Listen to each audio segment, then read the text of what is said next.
Premier ministre de la République d'Arménie.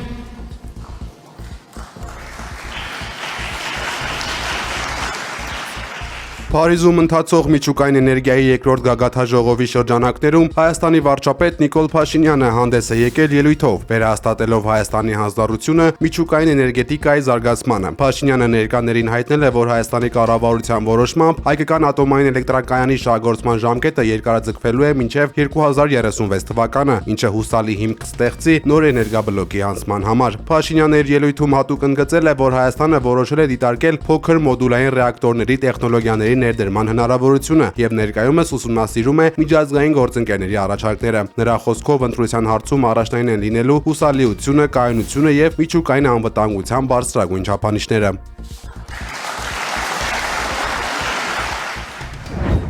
Հայաստանի արտաքին հետախուզության ծառայությունը հայտարարություն է տարածել այլ երկրում Հայաստանի քաղաքացիների նկատմամբ գործադրվող ճնշումների եւ սպասվող ընտրական գործընթացների միջամտության վերաբերյալ։ Ըստ հետախուզական տվյալների, այլ երկրների հատուկ ծառայությունների անունից հանդես եկող անձինք ստիպում են մեր հայրենակիցներին ֆինանսավորել կամ այլ կերպ աջակցել Հայաստանի առաջիկա խորհրդարանական ընտրություններին մասնակցող որոշ քաղաքական ուժերի։ Արտաքին հետախուզության ծառայության հայտարարությունից հետո ներքին գործերի նախարարությունը հաղորդում է ներկայացրել քննչական կոմիտե։ Ըստ ոստիկանության տարածած հաղորդագրության, ԱՀԾ-ի տրամադրած տեղեկությունների հիման վրա բարձվել են առերևույթ հանցանքի հատկանիշներ, նյութական կամ այլ կախվածություն օգտագործելով ընտրությանը մասնակցելուն հարկադրելու վերաբերյալ։ Թեև իրավապահ մարմինները հստակ մանրամասներ չեն հայտնում կոնկրետ անձանց կամ թիրախավորված քաղաքական ուժերի վերաբերյալ, սակայն շեշտում են, որ ընտրական գործընթացների նկատմամբ ցանկացած ապօրինի միջամտություն ստանալու է իրավական գնահատական։ Թուրքիայի եւ Իրանի արտգործնախարարներ Հական Ֆիդանն ու Աբբաս Արաղչին հեռախոսով են խոսել։ Նախարարները քննարկել են տարածաշրջանային վերջին լարվածությունը։ Ֆիդանն իր իրանցի գործընկերոջը հայտնել է, որ Թուրքիայի օդային տարածքի խախտումն անընդունելի է։ Ի պատասխան Աբբաս Արաղչին վստահեցրել է, որ Թուրքիայի օդային տարածք ուղղված հրթիռները չեն պատկանում Իրանին։ Նա նշել է, որ այս հարցի շուրջ կիրականացվի լայնածավալ հետաքննություն, պարզելու միջադեպի իրական հանգամանքները։ Իլհամ Ալիևի եւ Իրանի նախագահ Մազուդ Փեզեշքյանի հեռախոսազրույցից հետո Ադրբեջանը հումանիտար օգնություն է ուղարկել Իրանին, փորձելով մեղվել լարվածությունը երկու երկրների միջև։ Մոտ 30 տոննա ադրբեջանական հումանիտար օգնությունը ներառում է ալյուր, բրինձ, շաքարավազ, ջուր, թեյ եւ դեղորայք։ Հիշեցնենք, որ Մերձավոր Արևելքում ընթացող բախումների ֆոնին անցյալ շաբաթ անօդաչու թռչող սարքերը ընկել էին Նախիջևանի օդակայանի տարածքում։ Պաշտոնական Բաքուն հարձակման մեջ մեղադրել էր Իրանին եւ սպառնացել պատասխան գործողություններով, սակայն Թեհրանը հերքել էր իր առնչությունը տեղի ունեցածում։ Իրանի Ղոմ քաղաքում պայթեցվել է հետախուզության տեղական բաժանմունքի շենքը։ Զուգահեռաբար համացանցում հայտնվել են նոր կադրեր, որտեղ իսրայելական բանակի հարձակումներն են Լիբանանի տարածքի վրա։ Այս իրադարձությունների ֆոնին Վաշինգտոնի եւ Թեհրանի միջև սկսվել է հեռակա սուր լեզվակռիվ։ Իրանի Գերագույն ազգային անվտանգության խորհրդի քարտուղար Արի Լարիջանին կոշտ պատասխան է տվել Դոնալդ Թրամփի վերջին հայտարարություններին։ Նա նշել է, որ Աշուրայով ներշնչված իրանցի ժողովուրդը չի վախենում դատարկ սպառնալիքներից։ Ձեզանից շատ ավելի հզոր ուժերին չի հաջողվել բնաջնջել մեր ժողովրդին։ Ուստի զգուշացեք, որ հենց դուք չլինեք անհետացողը, գրել է Լարիջանին։ Այս հակադարձումը հաջորդել է Թրամփի այն նախազգուշացմանը, թե Հորմուզի նեղուցում նավթի հոսքը կանգնեցնելու ցանկացած փորձի դեպքում Իրանը կստանա 20 անգամ ավելի ուժեղ հարված, քան ստացել է մինչև այժմ։ ԱՄՆ նախագահն իր այս դիրքորոշումը որակել է որպես նվեր Չինաստանին եւ բոլոր այն երկրներին, որոնք օգտվում են այդ նեղուցից, հույս հայտնելով, որ իր այդ ժեստը ըստ արժանվույն կգնահատվի։ Չնայած ռազմատենչ հռետորաբանությանը Դոնալդ Թրամփը դիվանագիտական փոքրիկ պատուհան է բացել։ Նա չի բացառել Իրանի ղեկավարության հետ բանակցությունների հնարավորությունը եւ նշել, որ դա հնարավոր է։ From the boat strikes in the Caribbean, where every single strike is assessed. Էպիկական կատաղություն գործողության 11-րդ օրը պատերազմի ղեկավար Փիթ Հեքսեթը հայտարարել է, որ Միացյալ Նահանգները վստահորեն հաղթում է, իսկ Իրանը մնացել է միայնակ եւ ջախջախիչ պարտություն է կրում։ Where things happen that Ըստ նրա, վերջին մեկ օրվա ընթացքում իրանական կողմը ռազմական գործողություններից ի վեր արձակել է հրթիռների ամենափոքր քանակը։ Չնայած դրան, Պենտագոնի ղեկավարը նախազգուշացրել է, որ հենց այսօր սպասվում է Իրանի ներսում հարվածների ամենաինտենսիվ օրը։ ԱՄՆ-ն և Իսրայելը պատրաստվում են իրականացնել ամենահզոր հարձակումները, նշել է նա։ Հեքսեթը շեշտել է, որ իրանցիները թիրախավորում են խաղաղ բնակիչներին, մինչդեռ ամերիկյան ուժերը նման քայլերի չեն դիմում։ Պենտագոնի ղեկավարը անդրադարձել է նաև դիվանագիտական հեռանկարներին։ Նրա կարծիքով Վլադիմիր Պուտինի և Դոնալդ Թրամփի միջև տեղի ունեցած զրույցը խաղաղության վերականգնման հույս է տալիս Մերձավոր Արևելքում և Ուկրաինայում։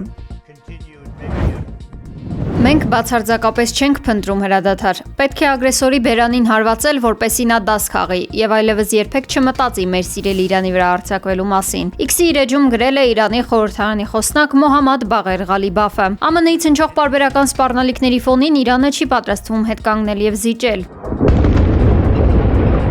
Այս հայտարարությունից ժամեր առաջ Իրանի արտգործնախարար Աբբաս Արաղչին հայտարարել էր, որ Ամերիկայի հետ բանակցությունները բացառված են։ Նրա խոսքով Միացյալ Նահանգները դրժել է պատերազմ չսկսելու խոստումը բանակցությունների հենց հաջորդ օրը։ Արաղչիի խոսքով Իրանը նպատակարար չի համարում Միացյալ Նահանգների հետ նոր բանակցություններ վարել։ Հարցին, թե արդյոք Թեհրանի ղեկավարությունը կապ է հաստատել ԱՄՆ ներկայացուցիչների հետ Մոջթաբա Խամենեիի գերագույն առաջնորդ ընտրվելուց հետո, Արաղչին նշել է, որ կրտսեր Խամենեին դեռևս որևէ հայտարարություն չի արել այս հարցի վերաբերյալ։ Թեհրանի Էնգելապ հրապարակում տեղի է ունեցել նոր առաջնորդ Այաթոլլա Մոջթաբա Խամենեիի հանդիսավոր երթմնակալությունը։ Արարողությանը մասնակցել են մայրաքաղաքի բազմաթիվ բնակիչներ։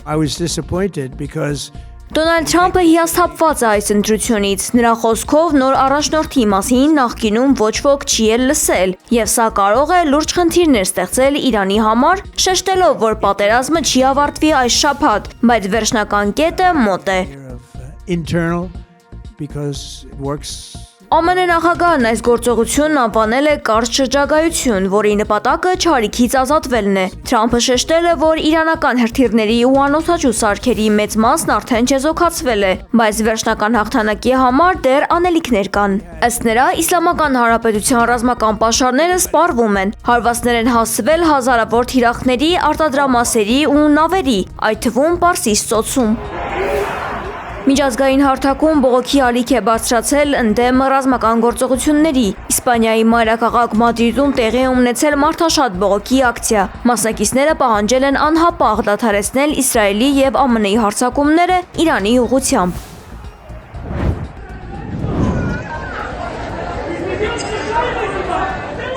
Քաոսային իրավիճակ է ստեղծվել Իսրայելի Բեն Գուրիոն օդակայանում։ Բանգկոկ մեկդորչվերթի հարյուրավոր ուղևորներ իրարանցում և ծեծկռտուք են սարքել։ Պատճառը քաղաքացիական ավիացիայի պաշտոնական փաստաթղթում տեղ գտած սխալն է, ինչի հետևանքով վաճառվել է 2 անգամ ավելի տոմս, քան ինքնաթիռում առկա տեղերն են։ LAI ավիաընկերությունը վաճառել է շուրջ 200 տոմս այնպիսի չվերթների համար, որոնք նախատեսված են եղել ընդամենը 100 ուղևորի համար։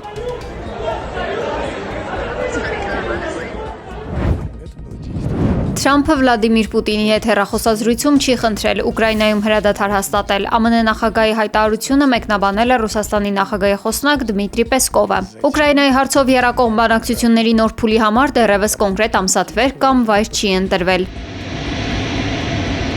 Ռուսաստանի առաջնորդը իր ամերիկացի գործընկերոջը փոխանցել է Իրանի շուրջ ճգնաժամի լուծման առաջարկներ, ասել է Պեսկովը։ Կրեմլը սակայն չի մեկնաբանել այն պնդումները, որ Մոսկվան իբր հետախուզական տվյալներ է տրամադրում Թեհրանին։ Ռուսաստանը պատրաստ է եւ ցանկանում է օգնել Մերձավոր Արևելքում լարվածության նվազեցմանը, սակայն դա պահանջում է բազմաթիվ կողմերի համակարգում։ Անդրադառնալով Իրանի շուրջ ծավալվող խնդիրներին, նախագահները մանրամասն չեն քննարկել ռուսական նավթի նկատմամբ ԱՄՆ պատժամիջոցների հարցը, ասել է Պեսկովը։ Մինչդեռ Սպիտակ տանը Թրամփը հայտարարել էր, թե Ռուսաստանի եւ շատ այլ երկրների նկատմամբ կիրառած պատժամիջոցները դադարեցնելու մտադրություն ունի։ Հայաստանի հակակոռուպցիոն դատարանը բավարարել է երրորդ նախագահ Սերժ Սարգսյանի եղբորը Ալեքսանդր Սարգսյանին կալանավորելու միջնորդությունը։ Դատարանը հաշվի առնելով Սարգսյանի գտնվելու վայրի անհայտ լինելը եւ բարձր գնահատելով փախուստի ռիսկը, որոշել է որպես խափանման միջոց կիրառել կալանքը։ Ալեքսանդր Սարգսյանը մեղադրվում է առանձնապես խոշոր չափերով վստահված գույքի հափշտակմանը դրդելու համար։ Ըստ առաջադրված մեղադրանքի նա 2001-ից 2018 թվականների ընթացքում օգտագործել է իր ազդեցությունը եւ դրդել Պաշտպանության նախարարության զինվորական ոստիկանության վարչության պետերին վատման եղանակով հափշտակել պետական միջոցները։ Ալեքսանդր Սարգսյանի նկատմամբ հայտարարվել է հետախուզում։ Հայաստանի սպորտային մարմնամարզության տղամարդկանց հավաքականը բաց կթողնի աշխարհի գավաթի երրորդ փուլը, որը մեկնարկում է այսօր Թուրքիայի Անտալիա քաղաքում, հայտնել է մարմնամարզության ֆեդերացիան։ Հայտարարությունում նշվել է մեջբերում. ստեղծված իրավիճակի պատճառով ազգային հավաքականը չի կարողանում վերադառնալ կատարում անցկացվող ուսումնամարզական հավաքից։ Թիմը չի մասնակցի մրցաշարի երրորդ փուլին, մեջբերման ավարտը։ Հայաստանի հավաքականը բաց էր թողել նաև աշխարհի գավաթի երկրորդ փուլը, քանի որ այն անցկացվում էր Բաքվում։